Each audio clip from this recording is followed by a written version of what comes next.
Theoretical या conceptual question है ये, सिंपल हार्मोनिक मोशन के बारे में। For a particle performing SHM the kinetic energy is never equal to potential energy. तो ये स्टेटमेंट तो गलत है, क्योंकि कुछ पोजीशन ऐसी होती हैं जहाँ पर काइनेटिक एनर्जी पोटेंशियल एनर्जी की इक्वल हो सकती है।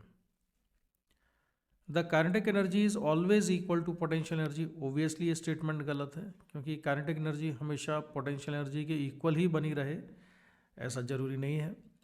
एक्सट्रीम पोजीशन पर सारी की सारी मैकेनिकल एनर्जी पोटेंशियल एनर्जी की फॉर्म में होती है, और मीन पोजीशन में काइनेटिक एनर्जी मैक्सिमम होती है, मिनिमम, और पोटेंशियल एनर्जी या तो ज़ीरो होगी या मिनिमम तो होगी ही होगी। तो ए और बी तो करेक्ट नहीं है। अब जो तुम्हारा डाउट है, जिसमें तुमको प्रॉब्लम आई होगी, वो है average kinetic energy in one time period is equal to the average potential energy in one time period, यानी इन दिस पीरियड। तो इस क्वेश्चन को देखो जरा, ये ऑप्शन ऐसा लगता है कि ये शायद करेक्ट है, लेकिन मेरे ओपिनियन में ये जो ऑप्शन है ना, ये हर पोजीशन में सही नहीं होगा। जैसे कि अगर इस तरह का एसएचएम है, स्प्रिंग ब्लॉक सिस्टम का मैं एग्जांपल ले रहा हूँ, जो कि ऑसिलेट कर रहा है इस स्मूथ हॉरिजॉन्टल सरफेस पर, और इसकी जो मीन पोजीशन है वो है, इसी को मैं बना देता हूँ, ये है इसकी मीन पोजीशन। ये हमने बना ली इसकी मीन पोजीशन। तो मीन पोजीशन में काइनेटिक एनर्जी कैसी होगी? मैक्सिमम होगी, और पोटेंशियल एनर्जी कितनी होगी इसकी? ज़ीरो। जब ये ब्लॉक एक्सट्रीम पोजीशन पर पहुंचेगा, तो एक्सट्रीम पोजीशन पर इसकी पोटेंशियल एनर्जी कैसी हो जाएगी? मैक्सिमम, और काइनेटिक एनर्जी कितनी हो जाएगी? ज़ीरो। ठीक है। और ऐसा ही तब होगा जब ये यहाँ पर अपनी लेफ्ट एक्सट्रीम पोजीशन पर आएगा, तब भी मीन काइनेटिक एनर्जी ज़ीरो होगी और पोटेंशियल एनर्जी मैक्सिमम हो जाएगी। इस वाले केस की अगर मैं काइनेटिक एनर्जी लिखूं as a function of time, मैं ये क्या चीज़ कहना चाह रहा हूँ लक्ष्य तुमसे, कि अगर हम इसकी इक्वेशन मान लें एसएचएम की, y equal to a sine omega t, तो जो वेलोसिटी है as a function of time वो हो जाएगी a omega cos omega t. मैंने ओमेगा टी प्लस पाई नहीं किया, सिंप्लिसिटी के लिए, समझने के लिए मैं सिंपल इक्वेशन ले रहा हूँ। तो ये इसकी स्पीड है। Kinetic energy as a function of time अगर हम लिखें तो वो हो जाएगी kinetic energy equal to half m a square omega square cos square omega t के बराबर। पोटेंशियल एनर्जी अगर इस वाले केस में हम लिखें as a function of time, तो पोटेंशियल एनर्जी आ जाएगी half m a square omega square sine square omega t के बराबर। ये पोटेंशियल एनर्जी होगी। और पोटेंशियल एनर्जी अगर इस एक्सप्रेशन में, इस वाले एक्सप्रेशन में अगर मैं t इक्वल टू ज़ीरो लिखूँ, यानी मीन पोजीशन पर, तो मीन पोजीशन पर पोटेंशियल एनर्जी ज़ीरो हो जाएगी, और काइनेटिक एनर्जी कितनी हो जाएगी इसकी? यहाँ पर ये 1 हो जाएगा कॉस स्क्वायर ओमेगा टी। अगर मैं t0 रखूँ, t0 पे पार्टिकल कहाँ है? मीन पोजीशन पर है, तो ये काइनेटिक एनर्जी मैक्सिमम हो जाती है। अगर एवरेज वैल्यू निकालनी है इस इंटरवल में, तो ये मैंने तुमको क्लास में कई बार बताया है कि किसी भी फंक्शन की अगर हमको एवरेज वैल्यू निकालनी है, जैसे मुझे लिखना है f(x) और इसकी एवरेज वैल्यू, तो इसका फॉर्मूला होता है integration f(x) dx upon integration dx। और जिस इंटरवल में हमको ये एवरेज वैल्यू चाहिए होती है, उसका लिमिट लगा देते हैं x1 से x2, और ये x1 से x2। ठीक है। तो अगर मुझे काइनेटिक एनर्जी की एवरेज वैल्यू चाहिए, तो काइनेटिक एनर्जी की एवरेज वैल्यू निकालने के लिए मैं यही फॉर्मूला यूज़ करूँगा। तो मैं इस तरह से लिख दूँगा इंटीग्रेशन हाफ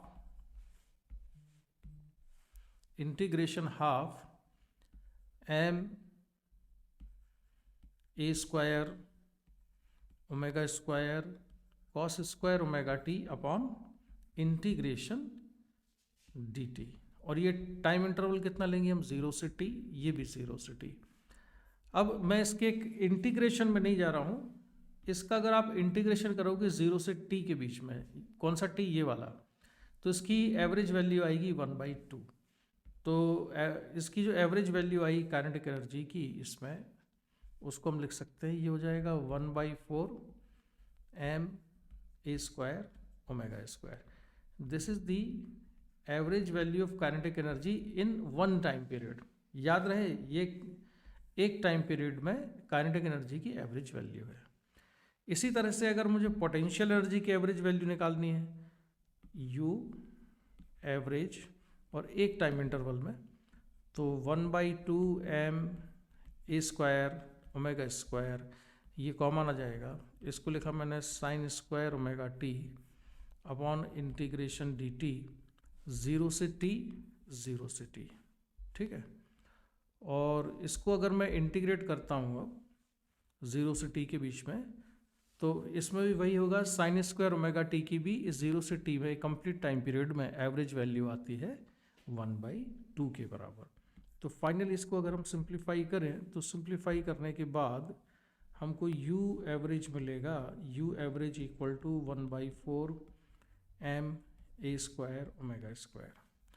तो पोटेंशियल एनर्जी की एवरेज वैल्यू एक टाइम पीरियड में ये है, और काइनेटिक एनर्जी की जो एवरेज वैल्यू है वो एक टाइम पीरियड में इतनी है। तो देखने में तो लग रहा है कि एक टाइम पीरियड में दोनों की वैल्यू सेम है, तो ये ऑप्शन सही होना चाहिए, लेकिन ये ऑप्शन सही नहीं है, क्योंकि अगर मैं एक दूसरी सिचुएशन को कंसिडर करता हूँ, दूसरी सिचुएशन मैंने इस तरह की ली, यहाँ पर एक स्प्रिंग ब्लॉक सिस्टम है, ठीक है, ये स्प्रिंग अभी अपनी नेचुरल लेंथ में है, तो मैं मान लेता हूँ कि ये है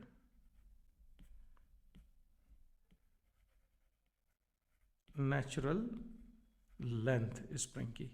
इसके बाद जब ये ब्लॉक यहाँ पर आएगा इक्विलिब्रियम पोजीशन में, मान लेता हूँ इक्विलिब्रियम पोजीशन कहाँ पर आती है, x0 पर, ठीक है, और यहाँ पर ये mg/k इक्वल टू कितना हो जाएगा, x0।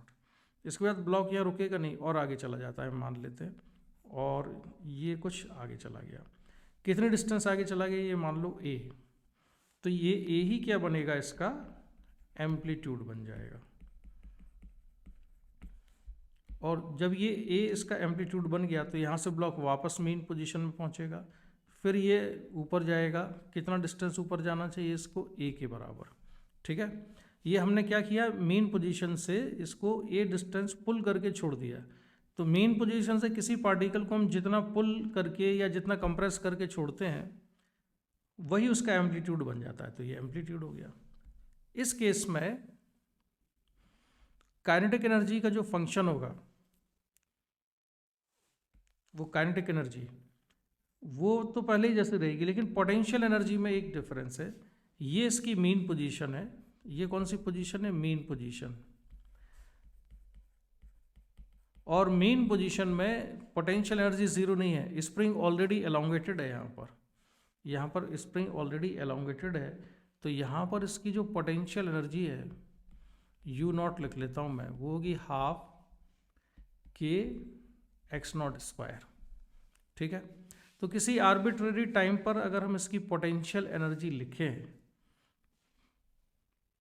तो उसको हम पोटेंशियल एनर्जी को कैसे लिख सकते हैं, तरीका ठीक वैसे ही है कि पहले हम इसकी इक्वेशन लिख लें, y = a sin omega t। ये इक्वेशन मैंने मान ली कि ये पार्टिकल यहीं से स्टार्ट कर रहा है अपना मोशन, इसका इनिशियल फेज में, या इनिशियल फेज कांस्टेंट जो है वो 0 ले रहा हूँ, इसका इनिशियल फेज कितना है, बस यही है, ओमेगा t ही है। तो t = 0 पर पार्टिकल यहीं से स्टार्ट करता है, कहाँ से, मेन पोजीशन से। तो इसमें भी वही करना है, इसको डिफरेंशिएट कर दो एक बार, dy/dt, तो वेलोसिटी निकल आएगी a omega cos omega t, ठीक है। इसके बाद फिर क्या करेंगे, काइनेटिक एनर्जी लिख लेंगे।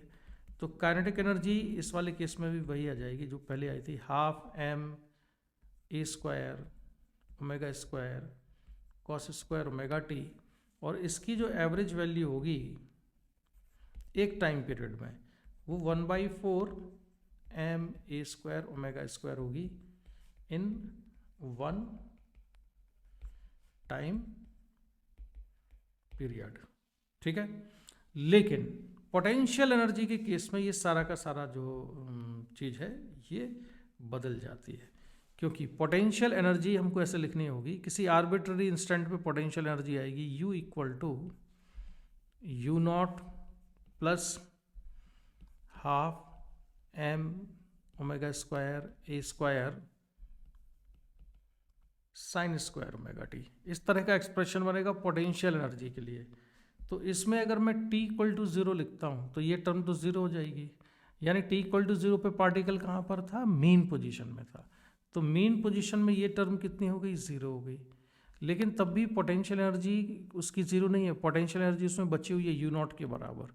और वो U नॉट क्यों है, क्योंकि ये मेन पोजीशन में स्प्रिंग ऑलरेडी एलोंगेटेड है। इसको मैं कई बार आपको बता चुका हूँ पहले भी। तो अगर मैं अभी एक साइकिल में इसकी एवरेज वैल्यू निकालूंगा, ठीक है, तो एवरेज वैल्यू जो आएगी इसकी U एवरेज, अब U नॉट तो कांस्टेंट है, मेन पोजीशन में है ये, तो U not plus 1/4 m omega square a square, ये इसकी एवरेज वैल्यू आती है। तो ऑप्शन सी जो है वो करेक्ट नहीं होगा, ठीक है, जो कि शायद तुमने जहाँ देखा होगा वहाँ ऑप्शन सी करेक्ट गिवन होगा। इसके बाद हम आते हैं डी ऑप्शन पे। डी ऑप्शन ये कहता है the average kinetic energy in any time interval is equal to average potential energy in that interval. This statement is also not correct. ये क्या कह रहे हैं इस स्टेटमेंट के थ्रू, इस स्टेटमेंट को ही मैं लेके चलता हूँ, जरा आपको दिखाता हूँ ये क्या कहना चाह रहे हैं। इसके बाद नीचे तुम्हारा दूसरा क्वेश्चन है, तो उसको मैं ज़रा अभी और नीचे ले जाता हूँ, और इसी क्वेश्चन का ये वाला हिस्सा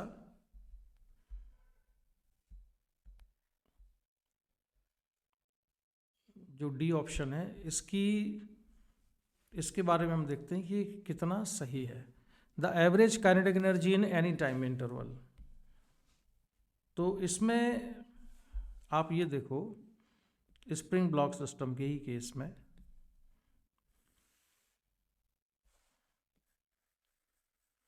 हॉरिजॉन्टल वाले ले लेते हैं हम, m ये स्प्रिंग कांस्टेंट की है और ये इसकी मीन पोजीशन है x इक्वल टू 0।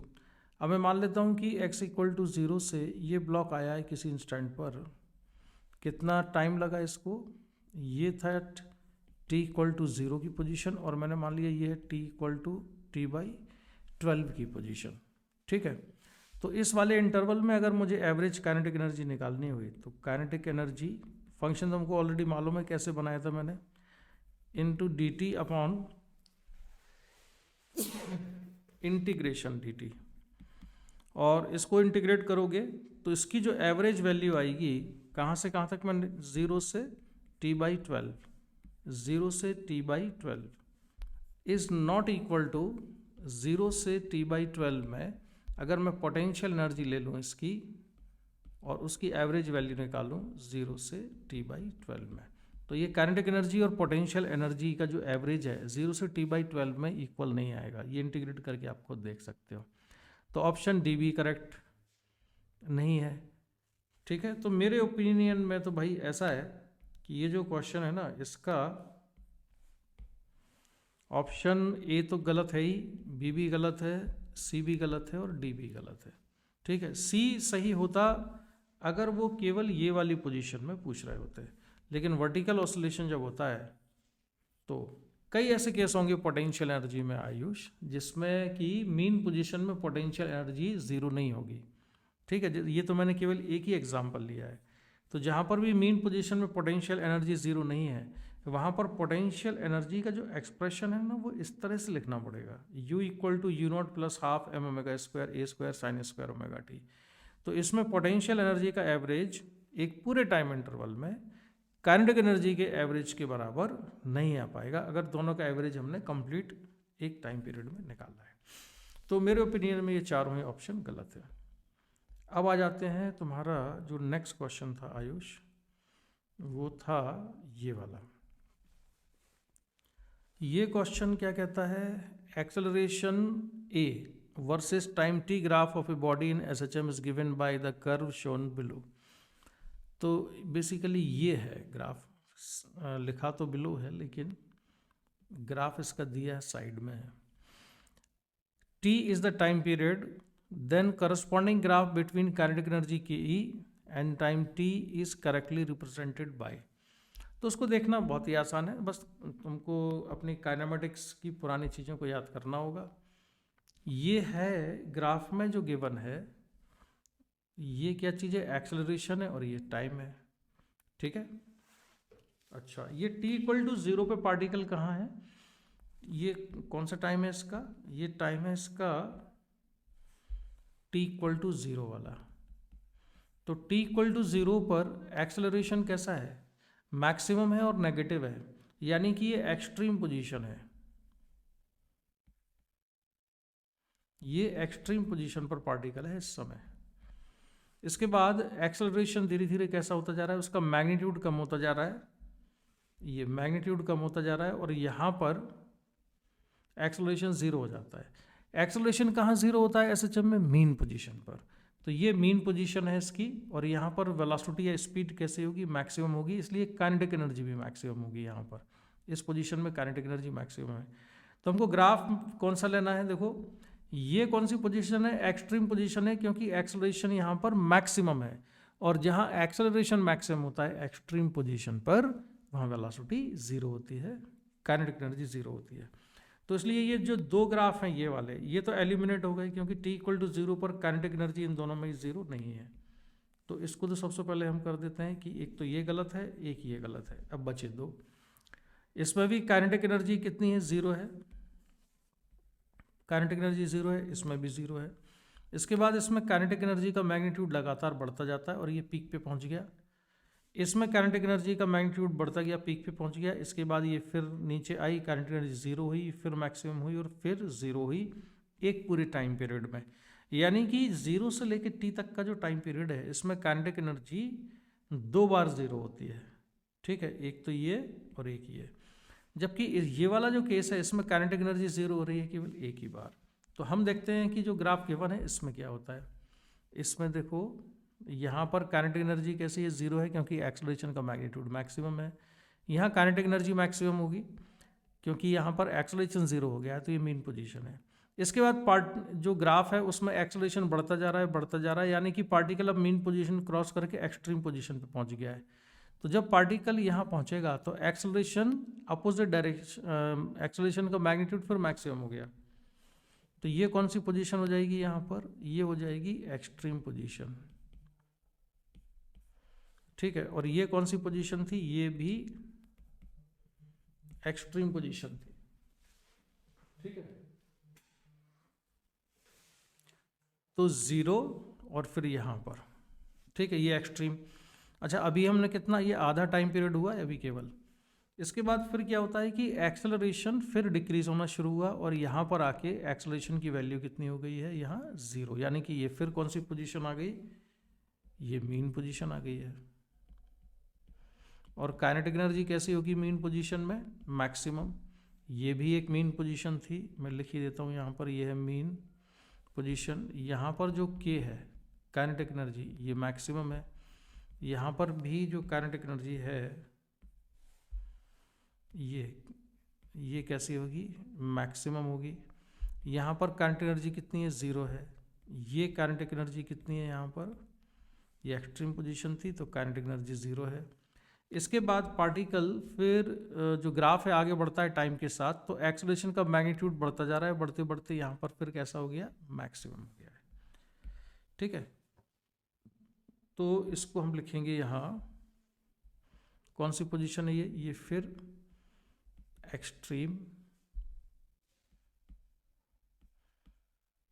पोजीशन आ गई, और यहाँ पर काइनेटिक एनर्जी कितनी हो जाएगी, 0 के बराबर, ठीक है। अब देखते हैं कि इसके करस्पॉन्डिंग ग्राफ कौन सा आएगा।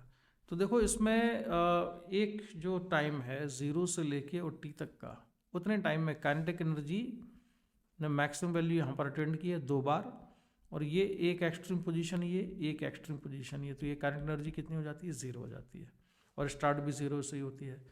तो ऑब्वियसली अब इसको अगर हम देखें तो ये वाला जो ग्राफ है ये तुरंत एलिमिनेट हो जाता है। क्यों एलिमिनेट हो गया ये वाला ग्राफ, ये ग्राफ इसलिए एलिमिनेट हो गया क्योंकि काइनेटिक एनर्जी यहाँ पर कितनी है, 0 है, और फिर मैक्सिमम और फिर ये 0। तो यानी कि ये जो पूरा टाइम पीरियड है, इस टाइम पीरियड में काइनेटिक एनर्जी केवल एक ही बार मैक्सिमम को अटेंड करती है।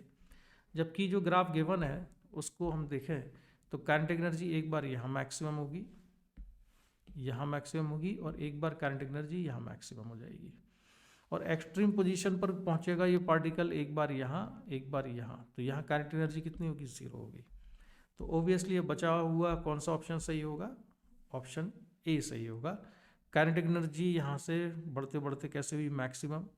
यानी कि ये कौन से वाले पार्ट की बात है? यहाँ से यहाँ तक की बात है। ये ग्राफ का जो ये वाला हिस्सा है जिसमें काइनेटिक एनर्जी मैक्सिमम से 0 हुई है, ये किसको रिप्रेजेंट करता है? ये रिप्रेजेंट करता है इस हिस्से को, ठीक है। और जो ये वाला हिस्सा है इसको कौन रिप्रेजेंट करता है? ये। और काइनेटिक एनर्जी मैक्सिमम हुई है, यानी कि ये वाला जो पॉइंट था। इसके बाद काइनेटिक एनर्जी फिर कैसे होती है? मेन पोजीशन से पार्टिकल गया तो यहाँ पर काइनेटिक एनर्जी 0, तो यहाँ से ये 0 हो गया। तो इसका कौन सा ऑप्शन सही है? ए ऑप्शन सही है। तो आंसर ए इज